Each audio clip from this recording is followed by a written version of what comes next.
పానీపూరి అని ఉంటుంది, ఒక పవిత్ర పదార్థం. ఓ మురుక్కాల ఓ పక్కన ఓ బడ్డీ పెడతాడు వాడు, ఇంత పెద్ద సంచి ఎడతాడు, దాని నిండా ఏమిటో ఇలాగా మొత్తం బూర్లు ఖాళీ బూరుల్లో ఉంటాయి అన్నీ కూడాను, ఇంతంత గొట్టాలు. అదేమో చెదపడం, అందులో ఏదో రసమో నీరసమో ఏదో పోస్తాడు, అది తినడం. ఇంకా వై అన్న. వాడి చెయ్యి పవిత్రం, ఆ పానీ పవిత్రం, ఆ పూరి పవిత్రం, ఆ సంచి పవిత్రం, ఆ గరిటె పవిత్రం, పక్కన మురిక్కాలవు పరమ పవిత్రం. మన ఆరోగ్యాలు ఏమైనా బాగుంటాయా? రుచి ఒకటే కాదు, రుచితో పాటు శుచి ఉండాలి. అలాగని శుచి ఒక్కటే కాదు, శుచితో పాటు రుచి ఉండాలి. ఎప్పుడు ఆహారంలో రెండు ప్రధాన లక్షణాలు, ఒకటి శుచి, రెండు రుచి. అందులోనూ ప్రథమ ప్రాధాన్యం శుచి, రుచి కాదు. శుభ్రమైందా కాదా? నీకు రుచి సరిపోతే అలాగా.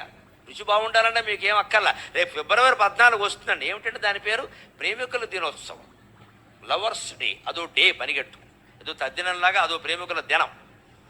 అంటే ఆ రోజుతో ప్రేమకి తద్దినం. పైగా ప్రభుత్వం వారు చాలా ఆలోచించి పెట్టారు. ఫిబ్రవరి 14 ప్రేమికుల దినోత్సవం, నవంబర్ 14 బాలల దినోత్సవం. అంటే సరిగ్గా 9 నెలల గ్యాప్ మధ్యలో చూసుకోండి మీరు. అంటే ఇప్పుడు ప్రేమించుకుంటే అప్పుడు పిల్లల ఖాయం, అనుమానం వెళ్ళా. సరిగ్గా 9 నెలలు, ఇది ఫిబ్రవరి 14, అది నవంబర్ 14, 9 నెలల గ్యాప్ ఆలోచించి పెట్టారు. 2 రోజులు కూడా ఎవరు పెట్టాడు? మహానుభావుడు. ఇప్పుడు ప్రేమించుకోండి ఇందిరా పార్కులో, అప్పటికి పిల్లాడు పుట్టేయడం ఖాయం, వాడికి బాలల దినోత్సవం చేసేయచ్చు. ఆ రోజు జరగబోయే పెద్ద మోసం ఏమిటి ఇప్పుడే చెబుతున్నా. ఇప్పటి నుంచి నిల ఉండి అమ్మకం కాని కేకులన్నీ మొత్తం ఈ బేకరీల వాళ్ళందరూ ఆ రోజు మీ కోసం పెట్టి ఐ లవ్ యూ అని ఒకటి రాస్తాడు, ఎంత అందులో అంతే, మొత్తం పట్టుకుపోతారు. మనకి ఐ లవ్ యూ కనపడితే చాలా, అది కేక రేక మనకి అక్కల. ఐ లవ్ యూ ఉంది, అది ఒకటేనా ఇంకా? అందుకే వాడు అమ్మేస్తాడు తేలిక. 10 రోజుల క్రితం తయారు చేసి వాసన వచ్చే కేకు మీద కెమికల్స్ జల్లేసి నీకు ఆ వాసన తెలియకుండా చేసేసి పైన ఐ లవ్ యూ రాసేస్తాడు.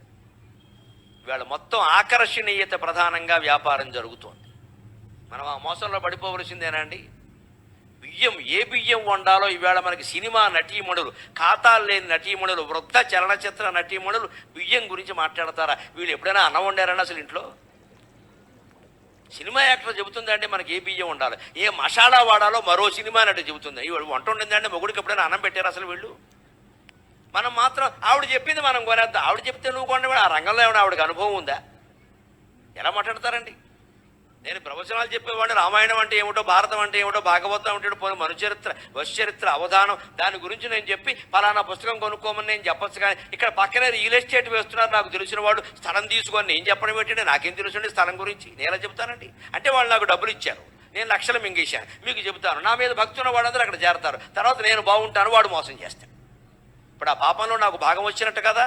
చేయవలసిన వ్యాపారాలు ఇదే, సెలబ్రిటీస్ కానీ జరుగుతున్నావు అవి. యువతరం మొత్తం మాయలో పడుతున్నారు. ఆ క్రికెట్ ప్లేయర్ చెప్పాడు, ఆ సినిమా యాక్టర్ చెప్పాడు అని మనం తాగుతూ ఉంటే అలాగా దాంట్లో ఏముందో చూడాలి. కానీ అందుకని ఆహారంలో శుచి రుచి రెండు ప్రధానం.